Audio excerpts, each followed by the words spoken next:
Hey, let's play a little drawing a blank.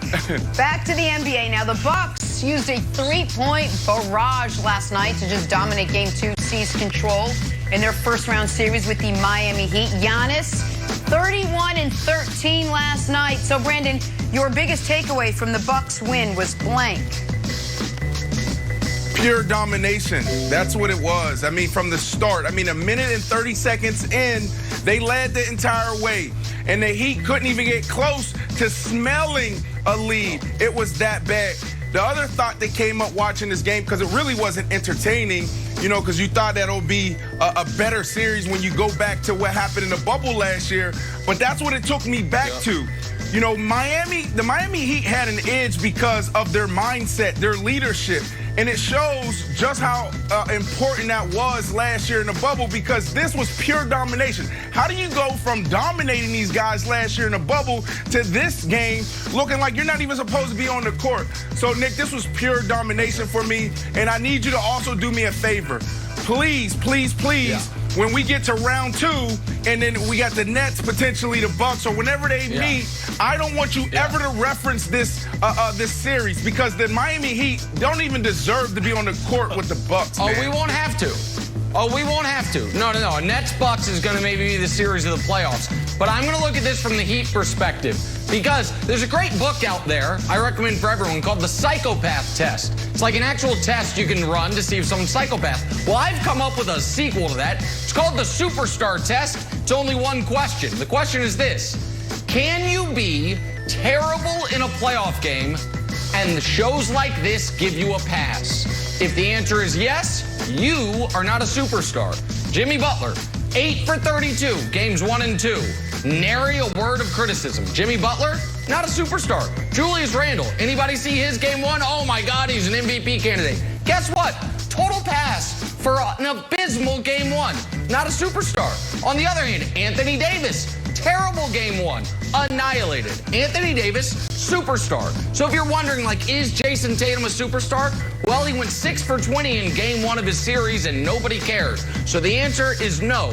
So there's a good and a bad to that, but Jimmy Butler, great player, not a superstar, as evidenced by the fact he's been terrible through 2 games and nobody's blaming him for anything, Wilds.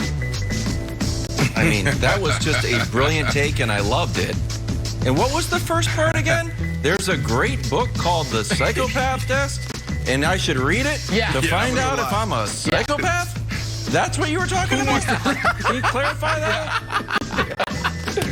Well, to find out if other people are psychopaths. Yeah, it's a great book. Yeah. It's a great book. Here's a book recommendation. It's called The Psychopath Test. Check it out. Figure out if you're a psychopath. By the way, on to Jimmy Butler. What? It's a morning show. What are you talking about? My God. All right. Speaking of odd things, Trevor Ariza, what are you up to? We're not in WWE, buddy. I know your career's coming down to the end, and maybe Jim McMahon is looking for people to, cast in the upcoming WrestleMania. But look, you tackle Giannis, I guess I could say, all right, maybe you're trying to help guide his fall. But the push-up at the end seems unnecessary and just overall kind of weak. Nick, what was your thoughts on this? Somebody's got to take Trevor Ariza out. Brandon, Milwaukee Bucks. I don't know who it is. If it's PJ Tucker, I don't know if it's Robin Lopez. Or is somebody convinced Robin Lopez that Trevor Ariza is a mascot? Some people will get that reference, some people won't. That right there, the push-up off the guy's body, that is this close to the step over putting your midsection in a guy's face. Can't do it. Nick, you got to knock him down. You got to take him out now. And that's okay. And that's okay. I run into Ariza all the time in South Florida. He obviously played for the Miami Heat. I live down here. He's a nice guy, but he is cut from a different cloth. This dude is an old school basketball player. So yes, what's supposed to happen is somebody on the Bucks is supposed to come out, knock him inside his head, tell him stop hitting our superstar. By the end of the day, this is basketball. Toughen up. Toughen up. By the way, I meant Brooke Lopez, not Robin. My apologies. It's okay.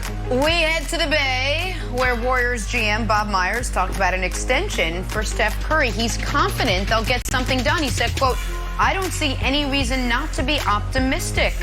So, Brandon, the Warriors' confidence in a Steph Curry extension is blank. It's warranted.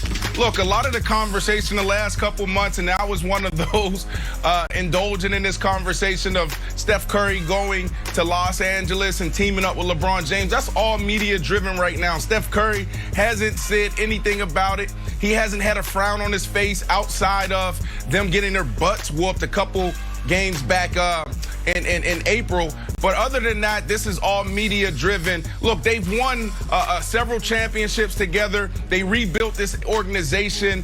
You know, they brought life back to the Bay. You know, you're talking about the Raiders, who haven't really been good for a long time before they made the move to Vegas. So I don't see Steph Curry having the traits of a player that's going to stand up, ask for a trade, you know, have these huge demands. Now, if I was in Steph's shoes, I would be looking elsewhere because I'm still in the prime of my career and I want to win championships. This guy could go down as a guy that has 5, 6 rings, but I don't think we're going to see that if he stays there. But unfortunately, Steph doesn't have those traits, so I see him coming back. So it's warranted.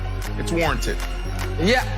I'm not quite as optimistic as Brandon. I'd say it's not 100%. If Bob Myers was fully confident, he would have said we are re-signing Steph Curry. But it's complicated in both perspectives. From Steph's perspective, it's okay. I had arguably the best season of my career, and we finished ninth in the West. Like, how good can we be even when Clay comes back? From the Warriors' perspective, the contract they would be offering him would be paying him $115 million for 2 seasons where he would be older than LeBron is currently. His age 37 and age 38 seasons would come in at $115 million. So I think there's a little trepidation while it's potentially on both parties' behalf. That's why I don't think it's 100%. All right, I'm going to throw it back to you in a second, Nick. My answer was without precedent. I couldn't find another parallel for a guy like Steph leaving the organization that he was drafted by. And I just tried to find some random free agents who left. Or Harden forced his way out. So, but we see a lot like that where it's like, all right, this guy gave everything he has to the organization. Yeah. He wants to win. He can go. LeBron, like, all right, he delivered a championship. He's got bigger aspirations. We're okay with it. He can go. Tom Brady, it's like, all right, the organization thinks he doesn't have enough in the tank. He can leave. None of those are quite Steph. The organization believes in him. He was drafted there, and they still think they can win. So I don't know who he looks at and be like, you know what? I can run my career like this guy. I don't know who that guy is. Kobe Bryant. If the Warriors Kobe are willing Bryant. Yeah, well, that's what I'm saying. But Kobe never left, obviously. Right, yeah. He's trying to see a guy who left. To Kobe's point, Nick, real quick, I could see the Kobe Bryant parallel where the Lakers give him all that money almost as like a thank you.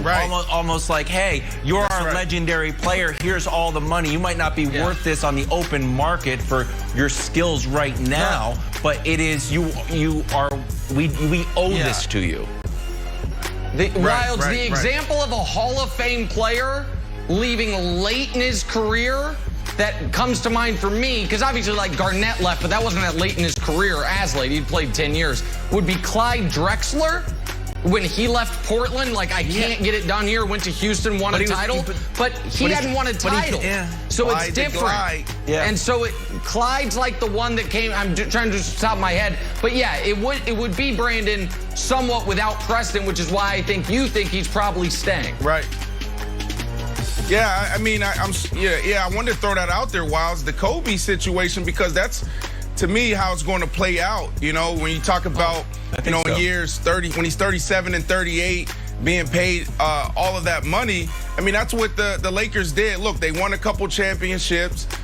then they start folding and they start going in the opposite direction, and they kept Kobe Bryant, and Kobe Bryant wasn't, pressed to go to another situation. So this, to me, could be an identical situation.